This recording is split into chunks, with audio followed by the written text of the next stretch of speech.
Isang magandang araw na naman para matuto ng Bible. Tara, samahan niyo akong pag-aralan ang reasons why ang good works mo ay hindi sapat para ikaw ay ma-save. Ang unang reason natin is, ang iyong sariling kabanalan ay hindi sapat. Dahil sa Isaiah 64:6 sabi, "But we are all like an unclean thing, and all our righteousness are like filthy rags. We all fade as a leaf, and our iniquities like the wind have taken us away." Lahat daw ng kabanalan natin ay isang maduming basahan lang sa mata ng Diyos. Sa Romans 3 verses 10 and 23 naman, ang sabi ay, "There is none righteous, no, not one." So walang matuwid kahit ni isa sa atin, and lahat ay nagkasala and fall short of the glory of God. Kaya hindi pwede to, dahil perfection ang standard ni Lord. Kaya naman, kailangan natin ang kabanalan ni God. Sa Romans 3 verses 21 to 22a, sabi, "But now the righteousness of God apart from the law is revealed, being witnessed by the law and the prophets, even the righteousness of God through faith in Jesus Christ, to all and on all who believe."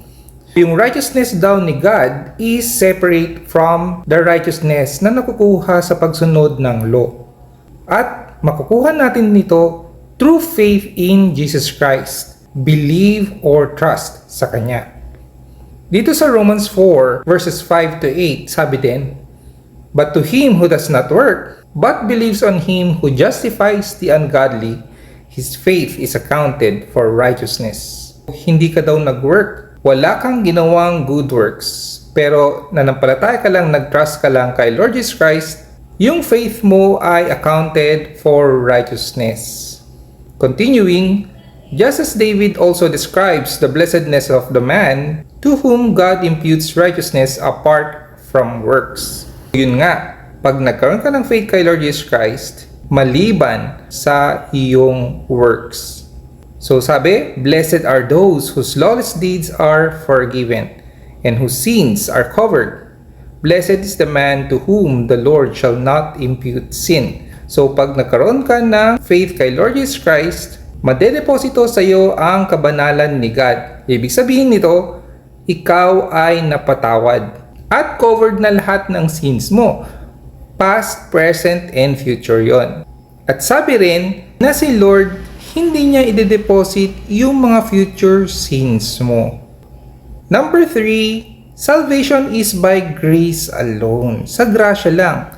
Ibig sabihin ng grasya, isang biyaya na natanggap mo pero hindi karapat-dapat mong matanggap dahil hindi mo pinaghirapan, hindi mo pinagtrabahuan. Sa Ephesians chapter 2 verse 8 to 9, makikita natin ito na, "For by grace you have been saved through faith, and that not of yourselves, it is the gift of God, not of works, lest anyone should boast." So grasya lang, di ba? By faith kay Lord Jesus Christ. Wala sa iyong sarili. Regalo lang ito ng Diyos sa iyo. Not of works. Hindi mo pinagtrabahuan para hindi tayo makapagmayabang kay Lord. Sabi rin sa Romans 11:6, "And if by grace, then it is no longer of works. Otherwise, grace is no longer grace. But if it is of works, it is no longer grace. Otherwise, work is no longer work." Ibig lang sabihin nito na hindi pwedeng paghaluin ng grace at works dahil separate sila. Pero sabi ng iba, di ba meron sa James chapter 2, "Faith without works is dead"? Para maintindihan nyo ang explanation patungkol dito, inaanyayan ko po kayo na panoorin ang video na ginawa ko para ma-explain ito sa Tagalog. Number 4 reason natin is, Cornelius was not saved because of his good works. Makikita natin sa account ni Cornelius sa Acts chapter 10. "There was a certain man in Caesarea called Cornelius, a centurion of what was called the Italian regiment." Siya yung first na Gentile na nakasama sa church. a devout man and one who feared God with all his household, who gave alms generously to the people and prayed to God always. Before na-save si Cornelius, meron siya nitong characteristics na to. Deboto daw siya, may takot sa Diyos, nagbibigay sa mga pulubi at parating nagpe-pray kay God. Nagpakita munang anghel sa kanya at sinabi niya na magpadala siya ng tao para hanapin si Peter. So nagpadala nga siya at nung nakita na si Peter, sinabi na pumunta si Peter sa kanya at galing kay Lord ito.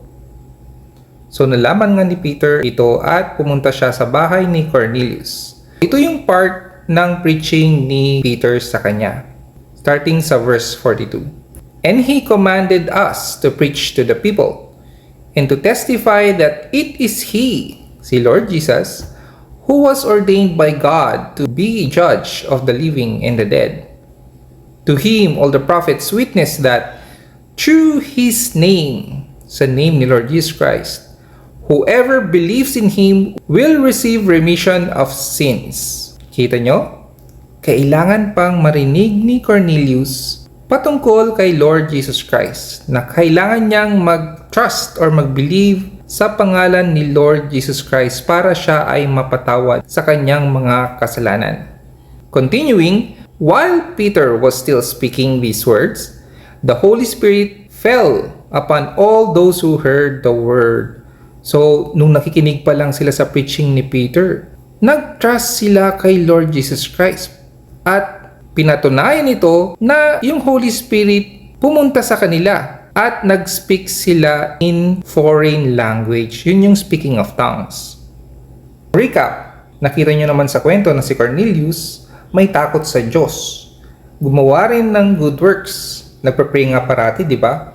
Pero hindi siya na-save until narinig niya yung good news patungkol kay Lord Jesus Christ na namatay siya sa cross para sa lahat ng kasalanan natin at nabuhay siya muli after 3 days. Nung nanampalataya sila doon, di ba, nagkaroon sila ng gift of tongues, doon sila na-save. Another reason naman natin ay the thief on the cross was not saved because of any good works. Dahil, di ba, yung account ng thief on the cross, nung una, yung dalawang thief sa cross ay minamock si Lord Jesus Christ. Kinukutya nila siya. Ngunit, nung malapit nang mamatay si Lord Jesus Christ at yung thief na isa, naintindihan niya na si Lord Jesus Christ ay tunay na siya ang kanilang Messiah. Sa Luke 23 verse 42 and 43 makikita natin dito, sabi, Then he said to Jesus, Lord, remember me when you come into your kingdom. And Jesus said to him, Assuredly, I say to you, today you will be with me in paradise. So anong ginawa nung isang thief on the cross? In-acknowledge niya si Lord Jesus Christ na siya yung Messiah, yung King nila na hinihintay. At sinasabi niya rin na meron siyang kapangyarihan or authority na kunin siya sa kanyang kingdom, which is eternal kingdom. Kaya sabi ni Lord Jesus Christ sa kanya, assuredly, totoo, sabi niyang ganun.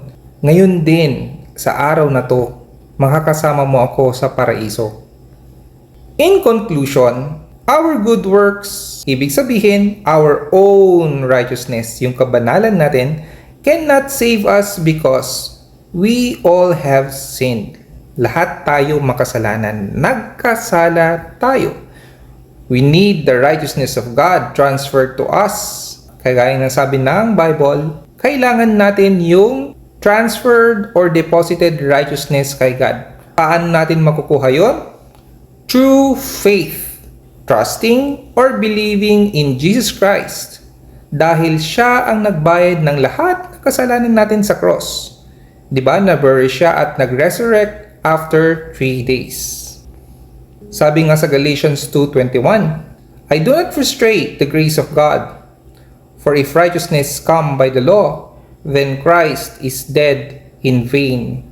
Or, sa ibang translation, then Christ died needlessly. Sinabi ni Paul na ayaw niyang i-frustrate yung grace ni God. Kasi kung sinasabi natin na ang kabanalan ay makukuha sa pagsunod ng law or through the law, hindi na kailangang mamatay ni Lord Jesus Christ. Remember, si Lord Jesus Christ lang ang tanging daan patungo kay God the Father. I hope naintindihan nyo itong short na Bible study natin. Sa muli po, God bless us all, always.